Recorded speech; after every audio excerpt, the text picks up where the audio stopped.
I just finished 9 Souls, and these bosses are truly something else.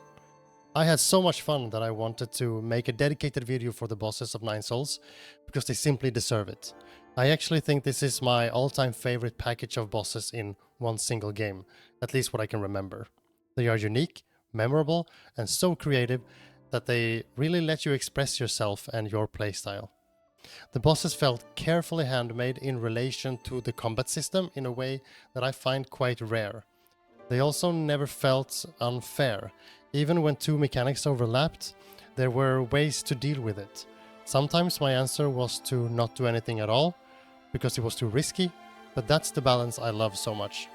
Every action is a commitment, and you truly have to be on your toes so you don't get punished for overextending. So let's go through the list of bosses of 9 Souls from my worst to favorite boss. I will touch on why I loved it and how I solved it. And I would also love to hear how you solved these challenges. Did you use brute force or slow and steady wins the race? Reach out in the comment section. Quick addition. Side quest in the game leads to an 11th boss fight that I did not get. Headless Xingtian. I think I'm pronouncing that right. This boss will simply be left out from this video because I did not get him on my playthrough. And with that out of the way, let's get into the list. Number 10, Yanlao. Yanlao is not the first boss in the game, but the one I enjoyed the least. That is not to say it's a bad fight, but in my opinion it stands out as the least inspiring and least exciting fight. It could be because it's just a robot, or that the room is very claustrophobic and won't let you move around a lot. It's also very visually boring, just blue warehouse, not very fun to look at. I'm not sure how many does this solution, but I opted for shooting him with my own bullets, and those damage windows were more than enough to get him down pretty easily. In hindsight, I also think him going back and forth in the room had one of the most awkward parry windows to get used to, which is interesting for being such an early boss. It did not feel rhythmic. Instead, it felt like a big blob of metal came charging, and you just gotta press at the right time. Besides that, I found the boss to be a little bit too easy for where it was. Right before this boss, another boss is killed, and that guy was much harder. Which leads me to number 9. Xingtian, the name I can't pronounce, I think. Also very claustrophobic. I don't like to feel stuck in the corner. Just let me out, okay? I think this was the first time we had to parry somewhat quick attacks, I think, right? I never found a good way to truly deal with his healing, so I brute forced this, which did not feel right, but it kinda worked. Maybe it would be better if the healing was more busted, so I had to find a way. I'm not sure. This goes down here because I felt it was kinda unfinished and thrown in, but it has a lot of potential. Moving on to number 8, General Yingzhao. This is the first proper boss in the game, and it was really fun to get my ass handed to me for a while. The fight is very grounded. It doesn't really make you jump a lot, so instead it felt like positioning was important. I decided to be far away from the general because it gave me a little bit more time to react. On this fight, I also opted for talisman bomb damage pretty much all the way. So my game plan turned into a patience fight where I waited for him to charge me, I parry into one bomb, and then I repeat that all over again. Practice makes perfect. Number 7, Goumang. Goumang was interesting because of how you made her fly down to help the puppets and open up the damage window. With some good splash damage, you could cycle the puppet kills to make her almost instantly come down again. I decided to focus on one of the puppets though, because I found it much easier. The big guy was a bit tricky for me to deal with, so I went for the small one over and over again. This choice was the primary strategy for Goumang, in my opinion. So in that regard, it was very simple. But the puppet mechanic made it interesting, even if it was early in the game. Number 6, Jiequan.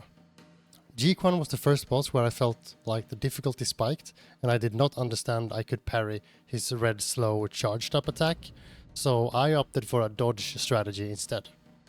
My strategy to deal with the charged up move was just to stand in front of him and time a dodge through the other side of him just to make sure I live. This led me to not only be stressed out over the boss mechanics, but also the fire on the ground that the red ability leaves. And that was extra stressful because I felt like all the moves Jiequan did was supposed to be handled from the ground.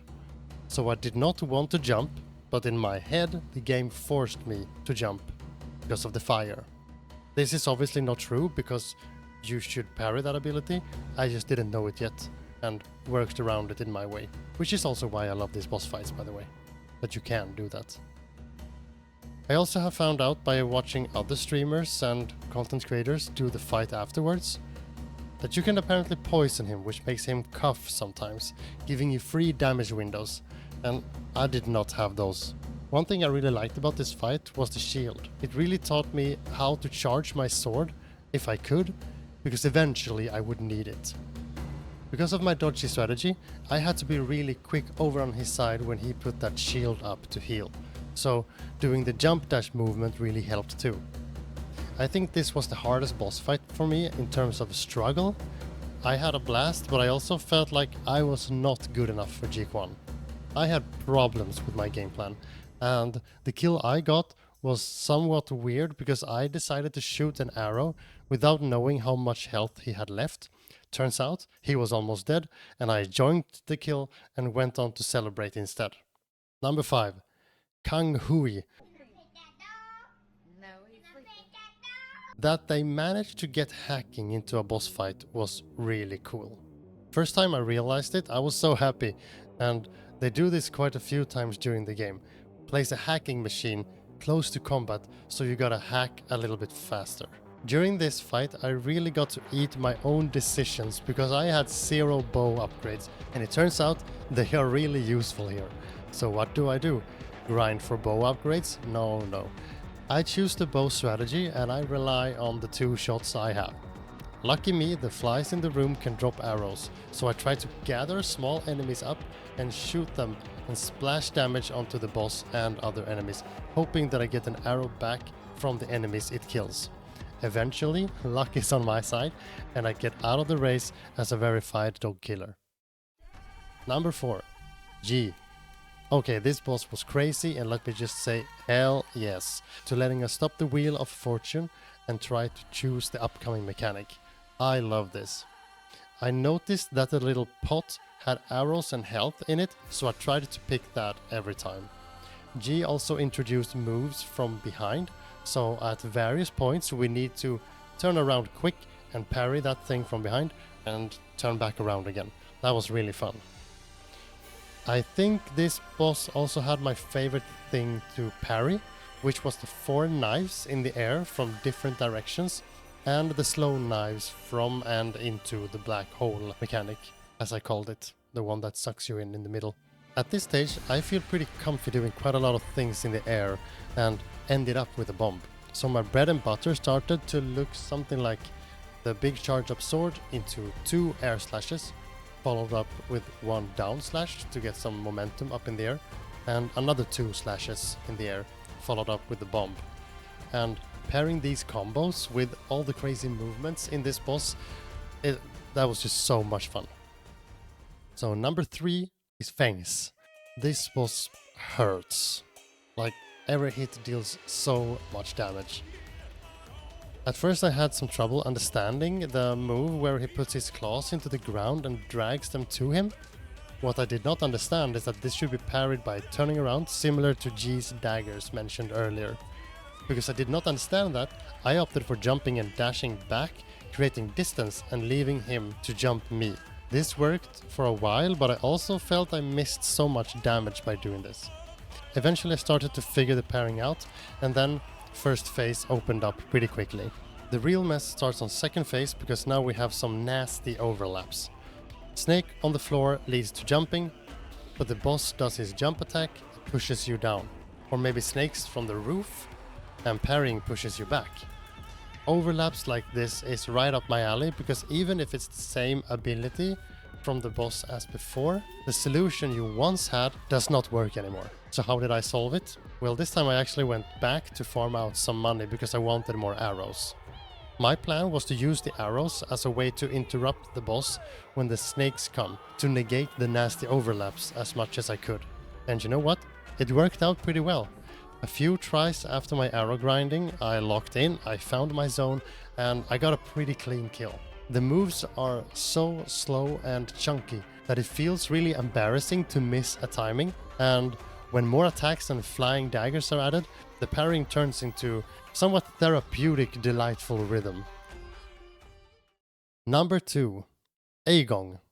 Hi, this is Merno from After the Script Was Written. I just want to apologize because I refer to Eigong as him during this segment, which I know is not right, so when you hear that, just put in her instead, and we're good. Thank you. It was really hard to place Eigong here on second place. On another day, I can easily see myself flip the second and first place as well. Eigong felt really random at first. The moves were very slow and had gaps in them that I struggled with. My first session with him was about 45 minutes, and at the end of that I did not see clearly. I felt really stomped at, and I did barely get through first phase. Coming back the day after with a fresh mind, I started to see the logic, and I truly fell in love with the rhythm of parrying going out in the first phase. The gaps on his attacks are in fact far from random. The way Eigong changes stances as a true martial artist to communicate what's coming is really cool. Some moves were tricky to punish, so I went for a strategy that rewards consistency and patience. My kill attempt is over 5 minutes long, which I think is really slow, but it's also one of my strengths. I believe I have a pretty good mental game, so as long as I have a game plan that works, I should win eventually. There is one ability Eigong does that sends one red wave across the screen, followed up with 2 white waves, and then another red.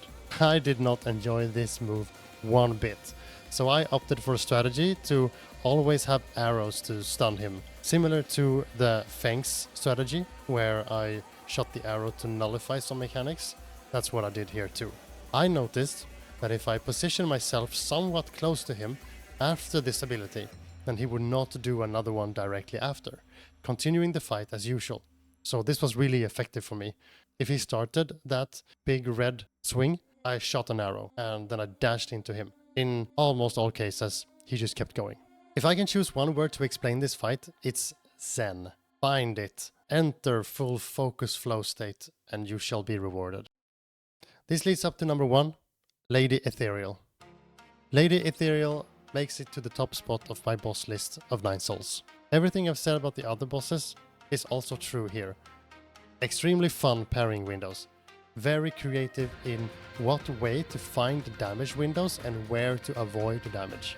When the third phase rolled around, I was so surprised I did not see it coming. And to top that off, it starts with a move that covers the entire stage. This was on the end of my session, so I slept on it and came back the other day and realized I can dodge it, which was easier said than done, but eventually I got through it. So why Lady Ethereal on the top place?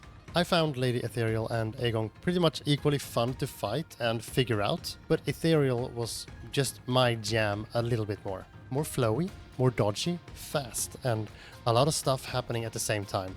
The platforming section leading up to the boss fight was also super cool, setting the tone for a twisted fight with the most absurd and fascinating backgrounds of all boss fights. Lady Ethereal is not only my favorite mechanically, but also visually and thematically. And there we have it. I hope you enjoyed this list of my favorite 9 Souls bosses. What does your list look like? And how did you solve the fights? Let me know in the comment section down below. If you want to explore more Metroidvanias with me, I stream weekly on Twitch, so make sure to grab one of those Discord invites in my description and I'll see you there. Thank you so much for watching and have a good day. Bye!